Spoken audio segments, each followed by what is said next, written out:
तो ये है MS वर्ड कंप्लीट कोर्स का पार्ट नंबर 16 और इसमें हम कवर करेंगे लेआउट टैब को।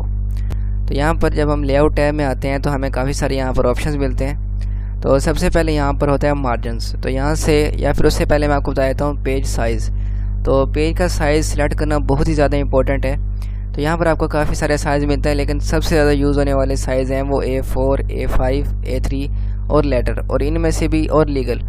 और इनमें से भी अगर जो सबसे ज़्यादा इस्तेमाल होता है वो A4 होता है। तो मैं यहाँ पर A4 के ऊपर क्लिक करता हूँ।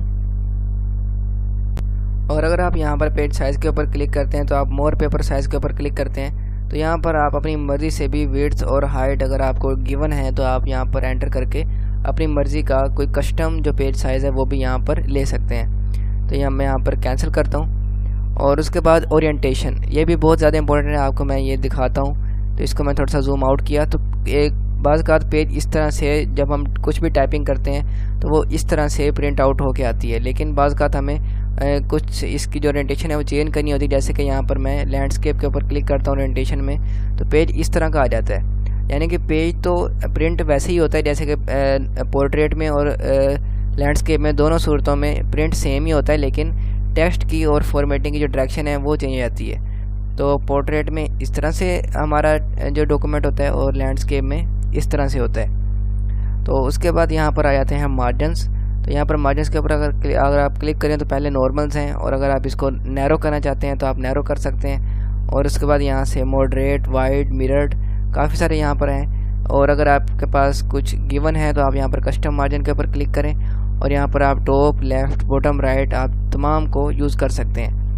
तो इन सब का ऐड करके आप अपना एक कस्टम जो मार्जिन है वो भी क्रिएट कर सकते हैं। मैं कैंसिल कर देता हूँ यहाँ पर, और इसको थोड़ा सा इसका साइज़ इंक्रीज़ कर लेता हूँ। और ओरिएंटेशन जो है इसकी वो मैं पोर्ट्रेट कर लेता हूँ, और इसका साइज़ मज़ीद इंक्रीज़ कर लेते हैं। और यहाँ पर मैं कुछ सैम्पल टेक्स्ट ले लेता हूँ। तो मैंने यहाँ पर लिखा equal rent bracket open bracket close enter. तो यहाँ पर हमारे पास कुछ टेक्स्ट आ गया। और उसके बाद फॉर एग्जांपल हम क्या करते हैं, यहाँ पर कंट्रोल A से पूरे टेक्स्ट को सिलेक्ट करते हैं, और यहाँ पर आपको इंडेंट एंड स्पेसिंग का ऑप्शन नज़र आ रहा है। तो यहाँ पर स्पेसिंग में मैं स्पेसिंग को देखें, आप इस हर पैराग्राफ के बाद देखेंगे कुछ स्पेस है। तो कंट्रोल A करता हूँ मैं, तो 8 पॉइंट्स की ये स्पेस है हर पैराग्राफ के बाद। तो मैं रिमूव करना चाहता हूँ, तो मैं यहाँ पर इसको मैं 0 कर देता हूँ। तो आप देखें सारी स्पेस जो हर पैराग्राफ के बाद थी, एक्स्ट्रा स्पेस, वो रिमूव हो चुकी है। फॉर एग्ज़ाम्पल मैं इसको दोबारा से करना चाहता हूँ तो आप कर सकते हैं इस तरह से। तो मैं इसको 0 ही कर देता हूँ। और ये ऑप्शन काफ़ी ज़्यादा यूज़फुल होता है जब आप कोई CV वगैरह बना रहे होते हैं या कुछ इस तरह का काम कर रहे होते हैं, तो ये काफ़ी ज़्यादा यूज़फुल होती है।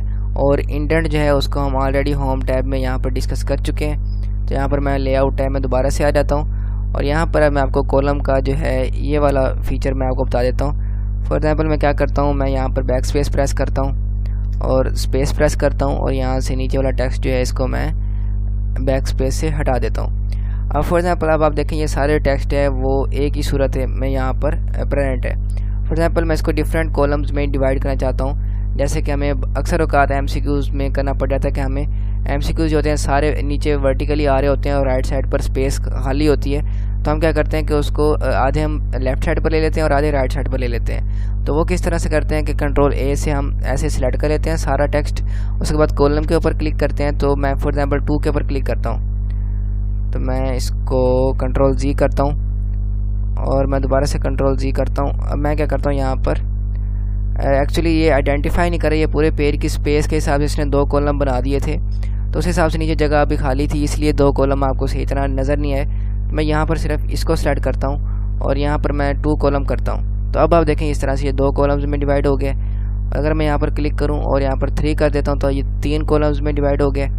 अगर आप यहाँ पर क्लिक करें मोर कॉलम्स के ऊपर अगर आप क्लिक करें, और यहाँ पर आपको एक ऑप्शन मिलता है लाइन बिटवीन का, आप इसके ऊपर क्लिक करें, यहाँ पर आपको प्रीव्यू भी नज़र आ रहा है। ओके करें तो आप देखें इन तीनों कॉलम्स के दरमियान आपको एक एक लाइन भी मिल जाती है। तो यहाँ पर हम क्लिक करते हैं और इस पैराग्राफ को एंटर प्रेस करके थोड़ा सा नीचे ले जाते हैं। तो इस तरह से आप अपने जो टेक्स्ट है उसके दरमियान कॉलम्स भी ऐड कर सकते हैं। तो मैं यहाँ पर क्लिक किया, कॉलम मैं इसको 1 दोबारा से कर देता हूँ ताकि ये दोबारा से नॉर्मल हो जाए। तो इस तरह से आप MS वर्ड में लेआउट टैब का इस्तेमाल कर सकते हैं। इस तरह की मज़ीद वीडियोज़ के लिए आप चैनल को सब्सक्राइब कर सकते हैं। I will see you in the next video.